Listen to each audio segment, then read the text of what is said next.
Hello everyone, बिना देरी के स्टार्ट करते हैं आज के नेक्स्ट क्वेश्चंस। तो फर्स्ट क्वेश्चन है, the strength of N acid depends on the. जो एसिड की स्ट्रेंथ है कि एसिड स्ट्रॉन्ग है या वीक है वो किस पे डिपेंड करेगी। The number of hydrogen atom present in the acid, density, oxygen content, concentration of hydrogen ion furnished by acid and ionization. तो आंसर इसका ये है। इसका मतलब क्या है, कहते हैं कि अगर आपके पास कोई एसिड है, ठीक है, उसको जब हम पानी के अंदर डाल दें तो वो उसके जो हाइड्रोजन आयन है अगर ज़्यादा आयोनाइज होकर बाहर निकल रहे हैं तो इट मीन्स वो स्ट्रॉन्ग एसिड है। अगर कम हाइड्रोजन आयन निकल रहे हैं तो मीन की वीक एसिड है। इसलिए concentration of hydrogen ion furnished by acid on ionisation. Next है द कंसंट्रेशन ऑफ सोल्यूशन। यहाँ पे कंसंट्रेशन सोल्यूशन की पूछ रहे हैं, containing 40 gram of common salt in 320 gram of water in term of mass by mass percentage of solution is. अब इसमें solution की परसेंटेज क्या बनेगी, अगर हमारे पास जो सॉल्ट है मतलब जो हमारा सोल्यूट है वो 40 ग्राम है और जो हमारा वाटर है वो 320 ग्राम है, तो सोल्यूशन का टोटल वेट कितना हो गया, 320 प्लस 40 वो हो गया 360 ग्राम। ये किसका वेट हो गया, सोल्यूशन का। ठीक है, सोल्यूशन का वेट हो गया। अब देखिए कि इसका फॉर्मूला क्या होता है, हमें मास परसेंटेज निकालनी है। ठीक है, मास परसेंटेज निकालनी है तो उसमें फॉर्मूला होता है हमारे पास mass of solute divided by mass of solution into 100। ठीक है, मास ऑफ सोल्यूट कितना दिया, 40। सोल्यूशन का हमने क्या निकाल दिया, 360। अब इसको हम मल्टीप्लाई करेंगे 100 के साथ, 100 के साथ परसेंटेज निकल जाएगी। ठीक है, तो परसेंटेज के अंदर जब हम कटिंग कर देंगे इसको तो हमारे पास जो आएगा वो आ जाएगा 11.11%। ये हमारा आंसर आएगा। नेक्स्ट है the element present in the compound. अब हमें कंपाउंड के अंदर क्विक लाइम एक कंपाउंड है, उसमें बताने हैं एलिमेंट कौन कौन से हैं। कैल्शियम ऑक्साइड को हम कॉमनली क्विक लाइम बोल देते हैं। ठीक है, तो इसमें कौन कौन से एलिमेंट है, कैल्शियम एंड ऑक्सीजन। नेक्स्ट है the number of moles of molecule present in 12 gram of oxygen gas. 12 gram oxygen gas में कितने मोल्स मोलिक्यूल प्रेजेंट होंगे। तो इसके लिए हमें क्या करना होगा, हमें पता होना चाहिए मोलर मास ऑक्सीजन का। ठीक है, O2 का अगर एक ऑक्सीजन का मोलर मास है तो वो 16 है, और अगर हमारे पास O2 है तो उसका मोलर मास हो जाएगा 32 ग्राम। ठीक है, उसका मोलर मास हो जाएगा 32 ग्राम। अब देखिए मोल्स हमें कितने में निकालने हैं, 12 ग्राम के अंदर, 12 ग्राम ऑक्सीजन के अंदर। अब इसमें जो फॉर्मूला बनेगा कि नंबर ऑफ हमें क्या निकालने, मोल्स, नंबर ऑफ मोल्स। तो यहाँ पे फॉर्मूला आएगा गिवन मास डिवाइडेड बाय हमारे पास मोलर मास। ठीक है, डिवाइडेड बाय हमारे पास मोलर मास। तो गिवन मास हमारे पास 12 है डिवाइडेड बाय 32, तो इसमें इसको करने पे हमारे पास आएगा 0.375। नेक्स्ट है Rutherford of alpha particle scattering experiment was responsible for discovery of. तो रदरफोर्ड ने फाइंड आउट किया था एटॉमिक न्यूक्लियस। ठीक है, फाइंड आउट किया था एटॉमिक न्यूक्लियस, और न्यूट्रॉन को फाइंड आउट किया था चैडविक ने। मोस्टली इनके बारे में पूछा जाता है।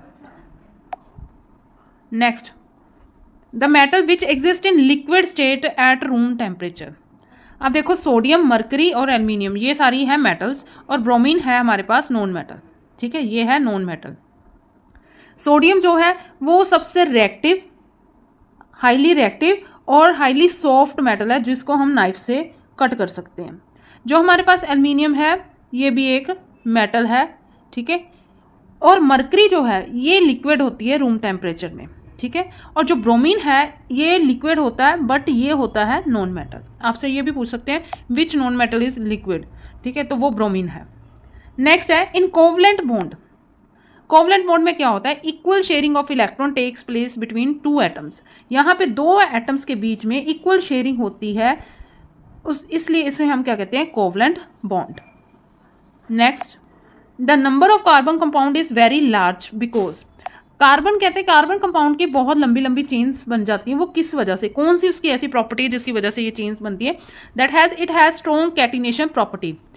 कैटिनेशन प्रॉपर्टी मतलब कि जो अपने आप के साथ सेल्फ बॉन्डिंग कर रहे उसे कैटिनेशन प्रॉपर्टी कहते हैं।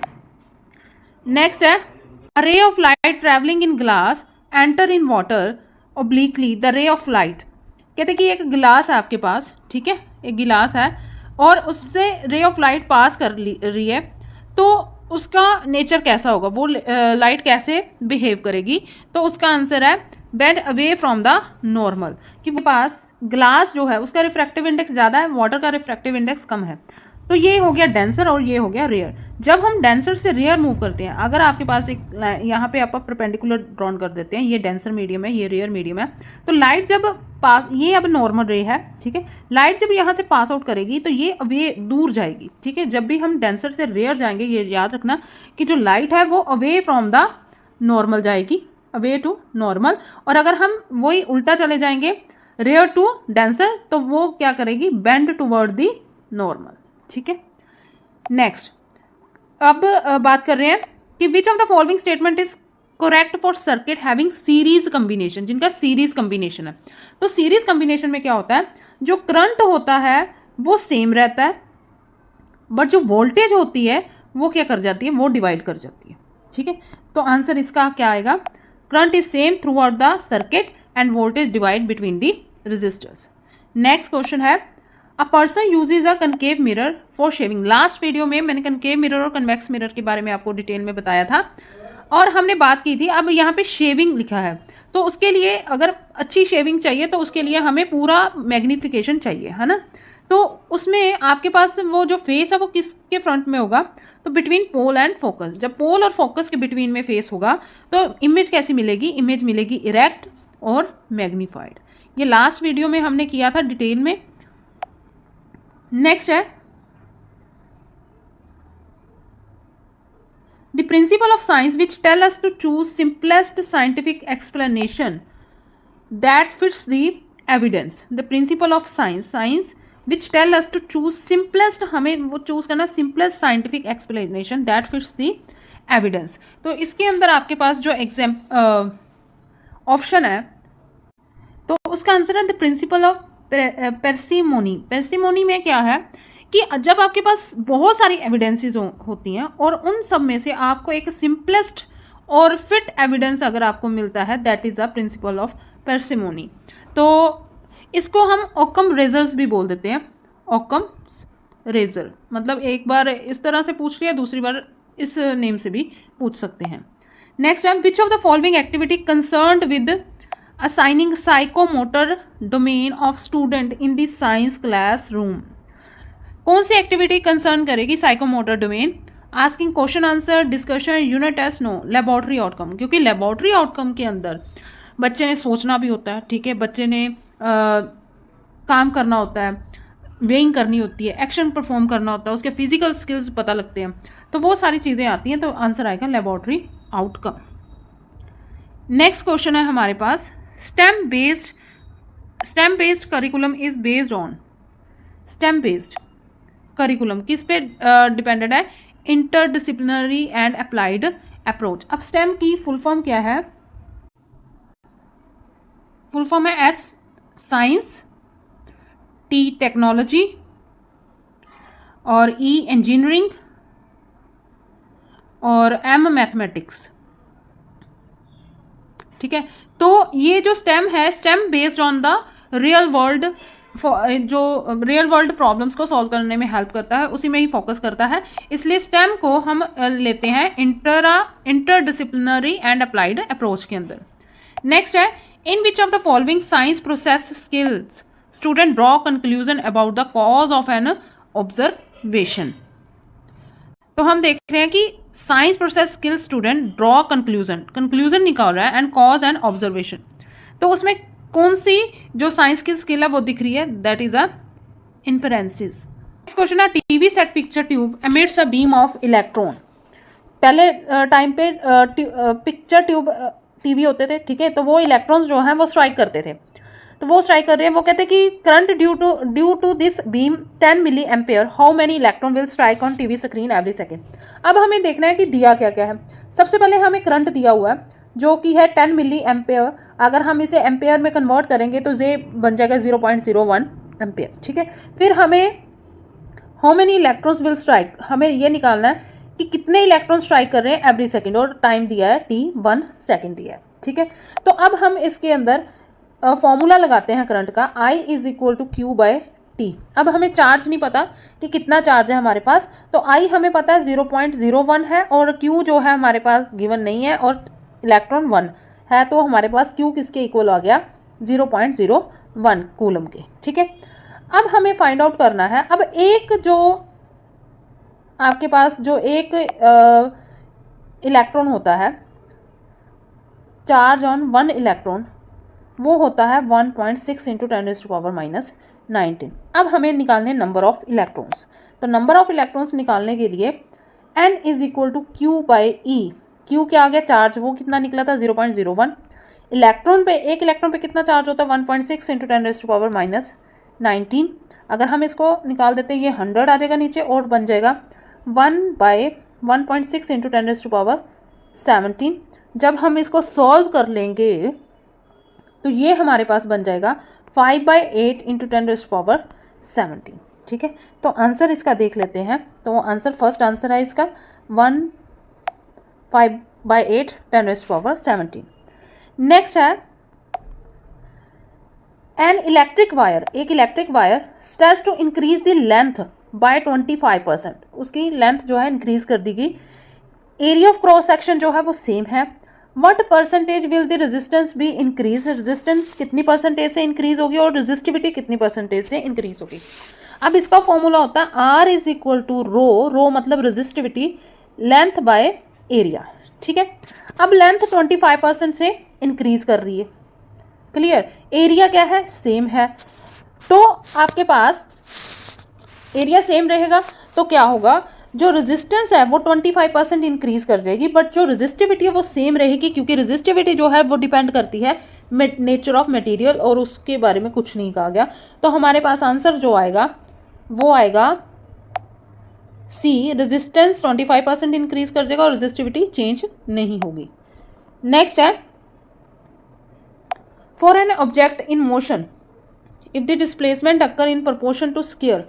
डिस्प्लेसमेंट के बारे में कहा है कि वो प्रोपोर्शन डायरेक्टली प्रोपोर्शनल है स्क्वायर ऑफ द टाइम। ठीक है, तो हमें पता है कि उसका जो डिस्प्लेसमेंट का फॉर्मूला है S is equal to U T plus half A T square.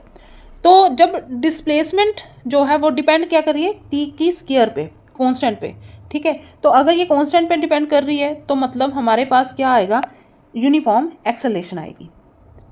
Next question है a water tank filled up to 2/3 its height is moving with uniform speed. एक वाटर टैंक है 2/3 हाइट की speed से field हो रहा है। On sudden application of brake, एकदम से ब्रेक लगी, the water in the tank would. अब एकदम से कहा है, एकदम से मतलब जो इनर्शिया होगा वो तो चलता रहेगा। तो पानी जब फिल हो रहा था तो वो आगे आगे बढ़ रहा था और ऊपर उठ रहा था। एक टैंक है ना, तो पानी यहाँ पे भर रहा है तो वो आगे आगे बढ़ेगा और ऊपर उठ रहा है। ठीक है, तो एकदम से ब्रेक लगी तो क्या होगा, एकदम से ब्रेक लगने पे वो मूव फॉरवर्ड एंड राइज, एकदम से उछल जाएगा, मूव करेगा। नेक्स्ट है question an object is put 1/1 in 3 liquid having different density.